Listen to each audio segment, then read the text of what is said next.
सच को सच करने के लिए दो लोगों की जरूरत पड़ती है, एक जो सच बोल सकता है और दूसरा जो सच सुन सकता है।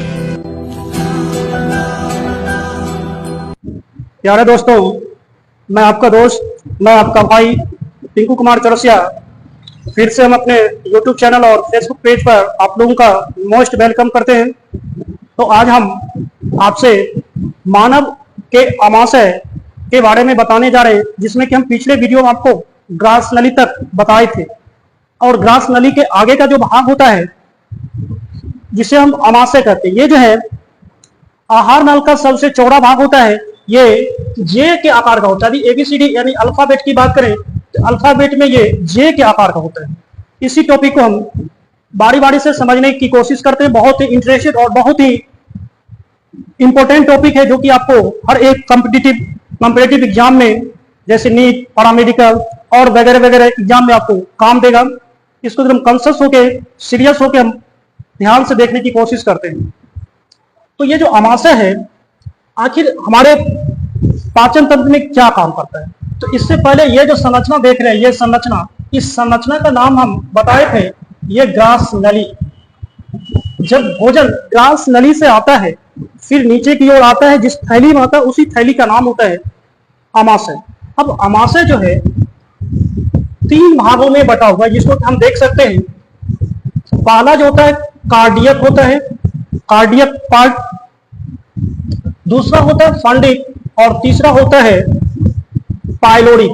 ये 3 पार्ट में आपका अमाशय बटा हुआ है।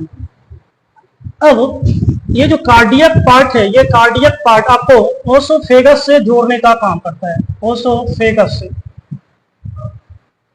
और इसका जो नीड पार्ट है, जिसको कि हम फंडिक या फंडस बोलते हैं, ये आपका मेन पार्ट है।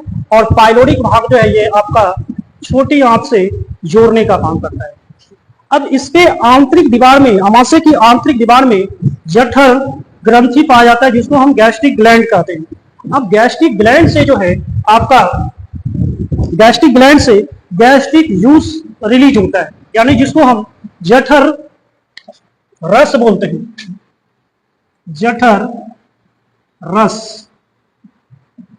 अब जठर रस में मेनली 3 चीज होता है।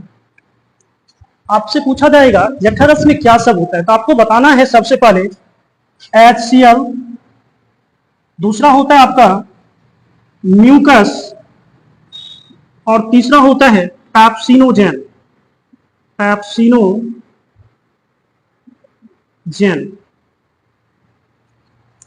अब जानते हैं कि इस तीनों का काम क्या है।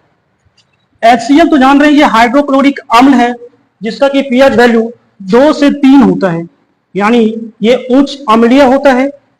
अब ये क्या करता है, इसको जानते हैं। ये उच्च अम्लीय होने के कारण जो है, फूड में जो बैक्टीरिया आता है, फूड में जो जर्म आता है, कीटाणु आता है, इस कीटाणु को ये मारने का काम करता है। पहला काम जानिए HCl का। दूसरा जो काम होता है, ये फूड को एसिडिक बनाता है, जिसके कारण जो है फूड आसानी से ये टूट सके। और तीसरा जो काम होता है, ये पैप्सिनोजेन को पैप्सिन में बदल देता है, पैप्सिन में। फिर से जानते हैं, पहला हम काम बताए, ये भोजन में आए हुए कीटाणु को मारने का काम करता है। उसके बाद हम बताए, ये हाईली एसिडिक होने के कारण ये फूड को जो है तेजी से तोड़ने का काम करता है। और तीसरा बताए, पैप्सिनोजेन को ये पैप्सिन में बदल देता है। और ये पैप्सिन जो है आपको प्रोटीन को तोड़ने का काम करता है। प्रोटीन को जो है ये प्रोटीन को पेप्टोन में तोड़ देता है, पेप्टोन में।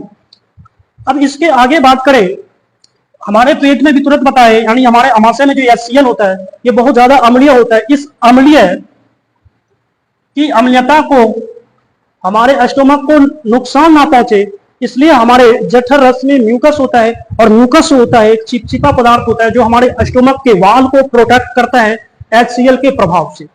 अब ये जानते हैं कि जब इंसान खाली पेट होता है तब क्या होता है।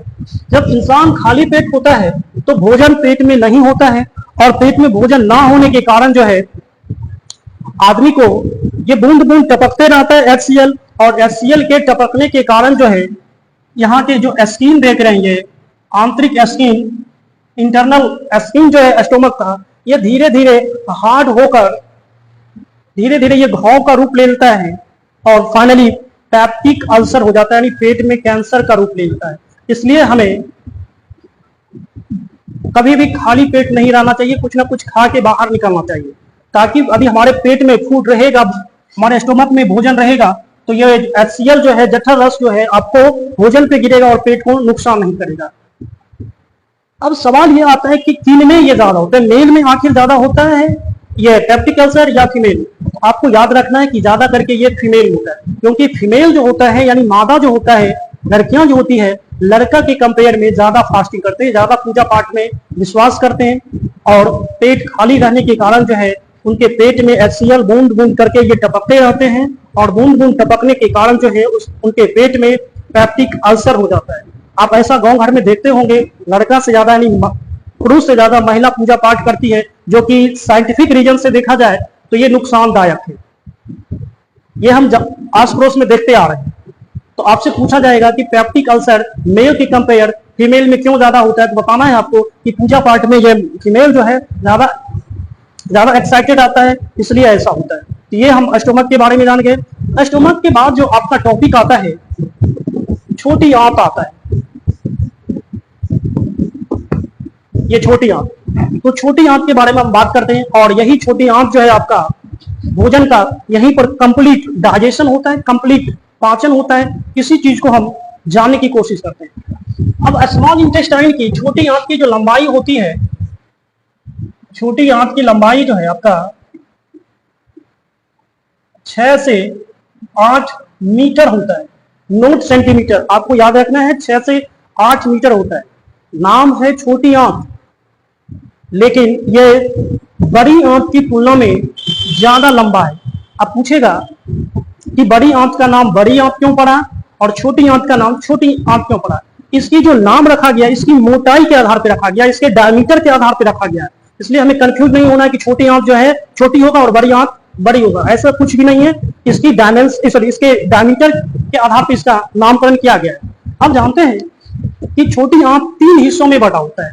फर्स्ट की बात करें तो ये ड्यूडेनम होता है, ये, और ये किससे जोड़ता है? तो ये स्टोमक से जोड़ने का काम करता है। ये हम देख सकते हैं इस फिगर के माध्यम से।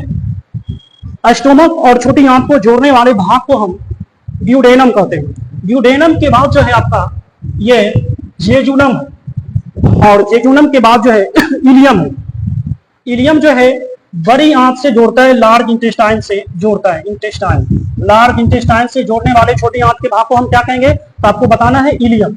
दूसरा है जेजुनम, तीसरा है ड्यूडेनम। मेन जो पार्ट है आपका जेजुनम होता है। फिर से ध्यान देते हैं, ड्यूडेनम स्टोमक से जोड़ने का काम करता है, और इलियम जो है बड़ी आंत से जोड़ने का काम करता है। तो ये अभी हम जान गए।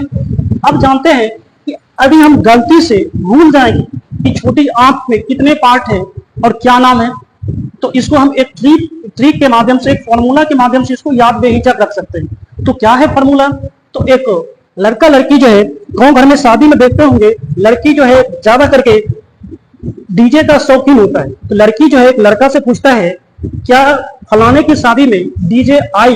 तो आपको एक ट्रिक बता रहे हैं, ट्रिक का नाम है डीजे आई।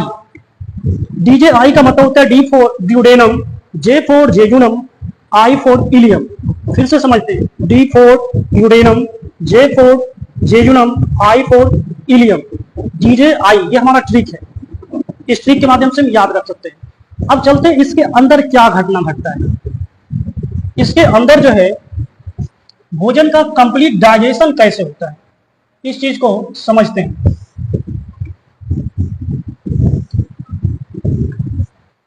इससे पहले हम बताए थे आपको कि माउथ में 30 to 40% कार्बोहाइड्रेट का स्टार्च का डाइजेशन हुआ था। इसके बाद 60 to 70% जो 60 to 70% स्टार्च है, इसका डाइजेशन यही होगा। फिर इसके बाद जो है प्रोटीन का डाइजेशन यही होगा, और फैट का डाइजेशन यहीं पर होता है। इन 3 चीजों का हम डाइजेशन एकदम आसानी से आसान लफ्जों में आसान तरीके से समझते हैं। अब जो है सबसे पहले हम लीवर से जानते हैं। लीवर क्या करता है? ये लीवर नहीं है, ये स्टोमक है, केवल लीवर लिखे हैं, ऐसा नहीं कि आपको लीवर समझ लेना है। लीवर से आपको बताए थे बाइल रिलीज होता है, जिसको कि हम पीत बोलते हैं। पीत जो है लीवर से रिलीज होता है और ये गाल ब्लैडर में स्टोर होता है, यानी जिसको कि हम पित्ताशय बोलते हैं। और लीवर से एक ट्यूब के माध्यम से हमारे स्मॉल इंटेस्टाइन तक पहुंचता है, जिसका नाम होता है बाइल डक्ट, पित्त नली। तो इससे जब आपका बाइल आता है, ये बाइल जो है फैट को डाइजेस्ट करता है। ये फैट को जो है फैटी एसिड और ग्लिसरॉल में तोड़ देता है। ग्लिसरॉल में आपको याद रखना है, फैट जो है छोटी आंत के अंदर जो है फैटी एसिड और ग्लिसरॉल में टूट जाता है। तो ये तो फैट का डाइजेशन हम देख लिए। अब दूसरा आता है, दूसरा बात देखते हैं इसमें आखिर क्या होता है। अब पेनक्रियाज के बारे में जानते हैं। आप नाम सुने होंगे पेनक्रियाज। पेनक्रियाज का मतलब होता है अग्नाशय। अग्नाशय क्या करता है? अग्नाशय बहुत बड़ा रोल करता है। अग्नाशय से हम अगले वीडियो में बताएंगे। इंसुलिन का सेपरेशन होता है और इंसुलिन जो है बॉडी में शुगर लेवल को मेंटेन करता है, शुगर लेवल को कम करता है। तो ये जो है भोजन के डाइजेशन में भी हेल्प करता है। भोजन के डाइजेशन के क्रम में ये 3 तरह के एंजाइम को रिलीज करता है। एकदम आसान लफ्जों में जानते हैं इसको ट्रिक के माध्यम से। फिर हम जानते हैं ट्रिक है हमारा LAT। एल का मतलब होता है लाइपेज। लाइपेज जो है ये फैट को अभी तुरंत बताए फैटी एसिड और ग्लिसरॉल में ये तोड़ देता है। जो कि इससे पहले भी बता रहे थे, ये घटना जो है आपका स्टोमक में घटा था। तो लाइपेज जो है फैट को फैटी एसिड और ग्लिसरॉल में तोड़ देता है। और ए मतलब होता है एमाइलेज। एमाइलेज जो है आपका स्टार्च को माल्टोज में 60 to 70% का डाइजेशन कर देता है, ये हम जान गए। और T4 होता है ट्रिप्सिन, और ट्रिप्सिन जो है प्रोटीन को एमिनो एसिड में ये बदल देता है। तो आपको इस ट्रिक से याद रखना है। एल मतलब होता है लाइपेज। लाइपेज जो है प्रोटीन कहते हैं फैट को फैटी एसिड और ग्लिसरॉल में तोड़ देता है। ए मतलब होता है एमाइलेज। एमाइलेज जो है आपको स्टार्च को माल्टोज में तोड़ता है। टी मतलब होता है ट्रिप्सिन। ट्रिप्सिन प्रोटीन को एमिनो एसिड में तोड़ देता है। तो इस तरह से हम देखें भोजन का कंप्लीट डाइजेशन जो है आपको पूछा जाएगा तो बताना है छोटी आंत में होता है। और छोटी आंत में कहाँ होता है आपको बताना है इलियम में। इलियम में ये चीज आपको ध्यान से याद रखना है। आपको बहुत बार जीके जीएस में कुछ कंपटीशन में आपको पूछा जाएगा भोजन का कंप्लीट डाइजेशन कहाँ होता है, आपको बताना है इलियम में होता है। ये चीज हम जान गए। अब इसके बाद आता है आपका इसमें छोटी आंत के अंदर जो है बहुत सारे अंगुलीनुमा संरचना होता है, जिस अंगुलीनुमा संरचना का नाम दिया गया है झिल्ली। ये झिल्ली जो है डाइजेस्ट फूड का एब्जॉर्प्शन करता है, यानी डाइजेस्टेड पाचित भोजन जो है उसका अवशोषण कौन करता है। तो आपको बताना है, बहुत बार 10th और 11th में पूछा गया है कि भोजन का पाचन होने के बाद अवशोषण किसके माध्यम से होता है। तो आपको बताना है झिल्ली की मदद से होता है। झिल्ली जान गए। अब हमारा जो नेक्स्ट टॉपिक है इसमें लार्ज इंटेस्टाइन। लार्ज इंटेस्टाइन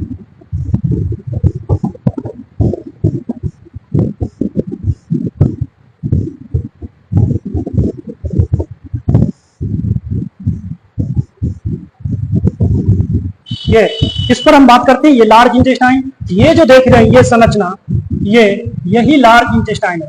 इसको तुम ध्यान से देखें तो इसकी मोटाई जो है इस छोटी आंत की तुलना में ज्यादा है मोटाई। अभी इससे पहले भी हम बताए थे छोटी आंत का नाम उसके मोटाई के ऊपर रखा गया और बड़ी आंत की नाम उसके फिर मोटाई पर रखा गया। छोटी आंत की लंबाई कम हो चौड़ाई कम होता है इसलिए इसको छोटी आंत, और बड़ी आंत की मोटाई ज्यादा होता है इसलिए इसको बड़ी आंत रखा गया। अब जानते हैं ये जो बड़ी आंत है ये भी 3 भागों में बटा होता है। बड़ी आंत देखते हैं। सबसे पहला जो होता है आपका सीकम होता है। सीकम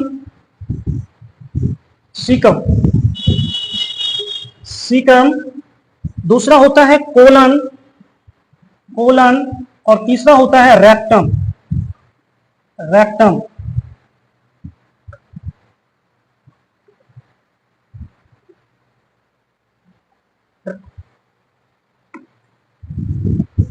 देखिए ये आपका सीकम है, इसके बाद जो है ये कोलन है, यहां से यहां तक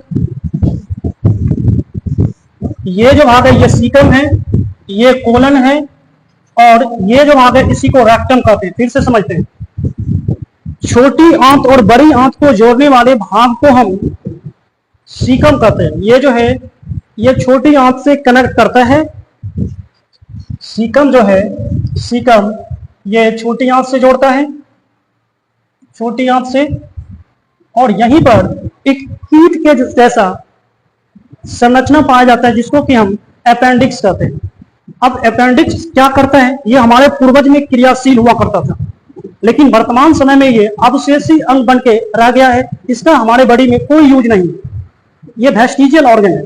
इसलिए डॉक्टर कभी भी गलती से जब हमारे पेट का ऑपरेशन करता है, इसको जो है बेवजह ये काट देता है, क्योंकि इसका कोई काम नहीं है, इन फ्यूचर में इससे रिलेटेड बीमारी ना हो। अब जानते हैं इसका हमारे पूर्वज में क्या काम करता था। इससे एक एंजाइम रिलीज होता था जिसका नाम था सेल्यूलेज, सेल्यूलेज।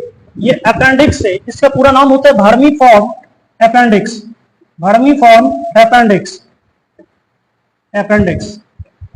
ये वर्मीफॉर्म अपेंडिक्स जो है सेल्यूलेज नामक एंजाइम रिलीज करता था, और सेल्यूलेज जो है सेल्यूलोज का डाइजेशन करता था।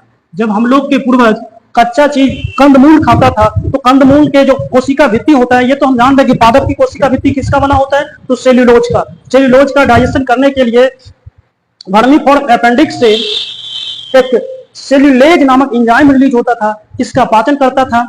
लेकिन अभी वर्तमान समय में हम कंदमूल खाना छोड़ दिए, हम लोग पका हुआ भोजन खाते हैं, इसलिए हमारे अपेंडिक्स का कोई काम नहीं रह गया है। इसलिए डॉक्टर जब कभी भी गलती से हमारे पेट का ऑपरेशन करता है तो ये अपेंडिक्स को काट देता है, ये हम जान गए। अब इसके बाद जो है ये जो भाग है, ये इसका नाम है कोलन। कोलन जो है बड़ी आंत का सबसे लॉन्गेस्ट यानी सबसे बड़ी भाग होता है। ये नीचे से जब ऊपर की ओर जाता है तो इसको हम असेंडिंग कोलन कहते हैं। उसके बाद ये आपका ट्रांसवर्स कोलन है, और ठीक नीचे ये आपका डिसेंडिंग कोलन है। तीन भाग में ये बटा हुआ है कोलन, पहला असेंडिंग कोलन, दूसरा ट्रांसवर्स कोलन, और तीसरा आपका होता है डिसेंडिंग कोलन। और कोलन का जहां लास्ट होता है इसको हम कहते हैं रेक्टम। रेक्टम को शुद्ध हिंदी में भी बात करें, इसको हम मलाशय कहते हैं। यानी हमारे भोजन का जब कंप्लीट पाचन नहीं हो पाता है तो जो अवशेष भोजन है, ये भोजन जो है मलाशय में जाके जमा हो जाता है। नाम से ही पता चला मलाशय, मल जो आशय यानी मल जहां जमा होता है उसी का नाम होता है मलाशय। तो मलाशय में ये जाके जमा हो जाता है, और धीरे धीरे आदमी को जो है सेंसेशन होने लगता है लैट्रिन का, और हम लोग धीरे धीरे क्या करते हैं, लैट्रिन की ओर जाते हैं। और ये रेक्टम जो है जिस हिस्से से बाहर की ओर खुलता है उस हिस्से का नाम होता है एनस। एनस एक प्रकार का छिद्र है जिससे मल बाहर की ओर निकलता है, स्टूल बाहर की ओर निकलता है। इसको शुद्ध हिंदी में हम गुदा कहते हैं। यहाँ पे एक एस्फिंक्टर लगा रहता है, एक भाल्व लगा रहता है, जो कि प्रेशर लगाने पर, फोर्स लगाने पे ये बाहर की ओर खुलता है, और मल जो है नीचे की ओर यानी मल शरीर से बाहर आ जाता है। तो ये हम जान रहे थे। यदि ये एस्फिंक्टर ना होता तब जो है आदमी नॉर्मली बिना फोर्स लगाए, बिना प्रेशर लगाए आदमी को टॉयलेट हो जाता है। तो ये नेचर ने, भगवान ने यहाँ पे ध्यान रखते हुए एस्फिंक्टर दिया है। अब एक चीज यहाँ पे फिर से जानते हैं कि इसके अंदर जो स्टूल के अंदर जो वाटर होता है, एक्स्ट्रा वाटर, इस वाटर को एब्जॉर्ब कर लिया जाता है ये कोलन के अंदर। यदि वाटर को एब्जॉर्ब नहीं किया जाए, आदमी को जब लूज मोशन होता है, पतला पतला टॉयलेट होने लगता है, तो आदमी को वीकनेस फील होता है। यदि ऐसा वाटर को एब्जॉर्ब नहीं किया जाता, आदमी को जब जब टॉयलेट होता तब तक वीकनेस, कमजोरी फील होता है। इसलिए भगवान ने ध्यान रखते हुए वाटर को एब्जॉर्ब कर लेता है कोलन के अंदर। कोलन जो है वाटर को एब्जॉर्ब कर लेता है। अब एक चीज जानते हैं कि जब हम किसी भी चीज को खाते हैं तो आखिर लाल चीज खाएं, काला चीज खाएं, चावल खाएं, दाल खाएं, आखिर पीला ही टॉयलेट क्यों होता है? कभी आपने ऐसा सोचा है? कभी आपको ऐसा सरप्राइज हुआ है कि आखिर हम लाल चीज खाते हैं, गाजर खाते हैं, मूली खाते हैं, चावल खाते हैं, चिकन खाते हैं, कोई भी चीज खाते हैं, आखिर पीला ही टॉयलेट क्यों होता है? तो जब फूड का कंप्लीट डाइजेशन होने लगता है तो आंत से एक पिगमेंट रिलीज होता है जिसका नाम होता है बल्बुरीन। आपको याद रखना है, बल्बुरीन एक ऐसा पिगमेंट है जो कि हमारे स्टूल को, हमारे पैखाने को पीला कर देता है। ये बहुत बार आपसे पूछा जाएगा क्या कि टॉयलेट जो होता है ये पीला क्यों होता है, तो आपको बताना है कि टॉयलेट में बल्बुरीन नामक एक पिगमेंट मिला होता है जो कि उसको येलो करता है। जिस तरह से हम बताए थे यूरिन में एक यूरोक्रोम नामक पिगमेंट होता है, जस्ट उसी तरह से हमारे स्टूल में जो है बल्बुरीन नामक पिगमेंट होने के कारण जो है हमारा जो स्टूल है ये पीला कलर का होता है। तो अभी आप देख रहे थे ये बड़ी आंत के बारे में, तो ये टॉपिक यहीं पे समाप्त होता है। यदि आपको ये वीडियो अच्छा लगता है, कुछ समझ में आता है, तो आप इसी तरह से प्यार बनाए रखें। आपको इसी तरह के हम बारी बारी से इंटरेस्टेड वीडियो से अवगत होंगे। फिर से हम अपने YouTube चैनल पर आपका स्वागत करते हैं। अभी तक आप हमारे YouTube चैनल को और Facebook पेज को लाइक और सब्सक्राइब नहीं किए हैं, पेज को फॉलो नहीं किए हैं, तो आप जल्द से जल्द लाइक और सब्सक्राइब करें, पेज को फॉलो करें, अपना अपना कमेंट दें, ताकि हम एक से एक आपको वीडियो देते रहें और आपके उज्जवल भविष्य की हम कामना करते हैं। मिलते हैं नेक्स्ट वीडियो में। खुश रहें, मस्त रहें, तब तक के लिए धन्यवाद। जो सुख में साथ देते हैं उन्हें रिश्ते कहते हैं, लेकिन जो दुख में साथ देते हैं उन्हें फरिश्ते कहते हैं।